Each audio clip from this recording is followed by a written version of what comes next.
பள்ளிகளில் மாணவர்களுக்கான இலவச மடிக்கணினிகள் திருட்டு போன விவகாரம் தொடர்பான வழக்கு. இது பற்றிய மேலும் விவரங்களை செய்தியாளர் மாரிச்சாமி வழங்கியிருக்கலாம். வணக்கம் மாரிச்சாமி, இந்த வழக்கு தொடர்பாக தஞ்சாவூர் மற்றும் மதுரை காவல் கண்காணிப்பாளர் SP நேரில் ஆஜராகி விளக்கம் அளித்திருக்கிறார். அவர் அளித்திருக்கக்கூடிய இந்த விளக்கத்தில் என்ன விஷயங்கள் எல்லாம் குறிப்பிட்டார், அது குறித்து பள்ளிகளில் மாணவர்களுக்கான இலவச மடிக்கணினிகள், லேப்டாப்புகள் திருட்டு போன விவகாரம் தொடர்பான வழக்கில் தஞ்சாவூர் மற்றும் மதுரை காவல் கண்காணிப்பாளர்கள், போலீஸ் SPக்கள் நேரில் ஆஜராகி விளக்கம் அளித்திருக்கிறார்கள்.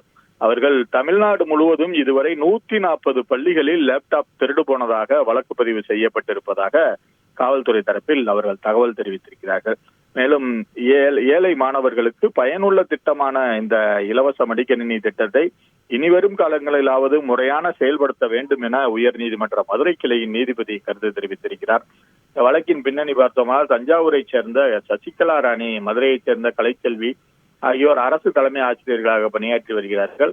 தங்களது பள்ளிகளில் இருந்து மாணவர்களுக்கு வழங்க வேண்டிய இலவச லேப்டாப்கள் திருட்டு போன வழக்கு நிலுவையில் உள்ளதால் இருவரையும் ஓய்வு பெற அனுமதிக்கவில்லை. அவர்களுக்குரிய எந்தவித பணப்பலன்களும் கிடைக்கவில்லை.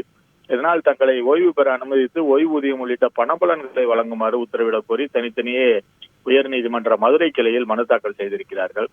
இந்த மனுக்கள் ஏற்கனவே விசாரணைக்கு வந்தபோது தஞ்சாவூர், மதுரை மாவட்ட காவல்துறை கண்காணிப்பாளர்கள் நேரில் ஆஜராகி விளக்கம் அளிக்க நீதிபதி உத்தரவு பிறப்பித்திருந்தார். இந்த மனுக்கள் இன்று நீதிபதி உயர்நீதிமன்ற மதுரை கிளையின் நீதிபதி பட்டுதேவானந்த் முன்பாக விசாரணைக்கு வந்த பொழுதுதான் இந்த உத்தரவுகளை பிறப்பித்திருக்கிறார்கள். அப்பொழுது நீதிமன்ற உத்தரவுப்படி தஞ்சாவூர் SP ஆசிஷ் ராவத் மற்றும் மதுரை காவல் SP சிவபிரசாத் ஆகியோர் நேரில் ஆஜரானார்கள்.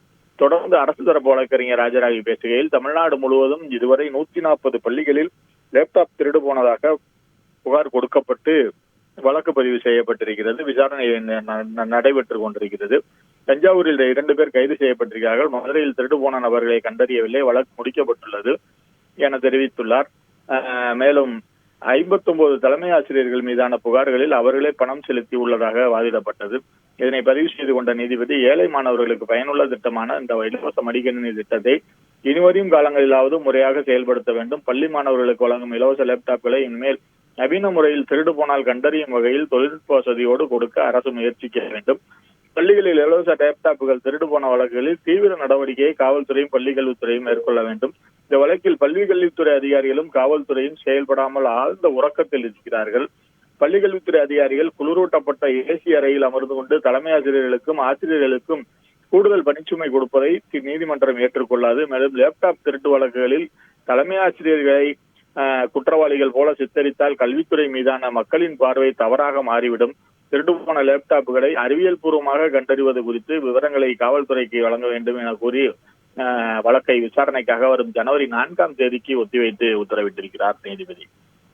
விரிவான விவரங்களை வழங்கியமைக்கு நன்றி மாரிச்சாமி.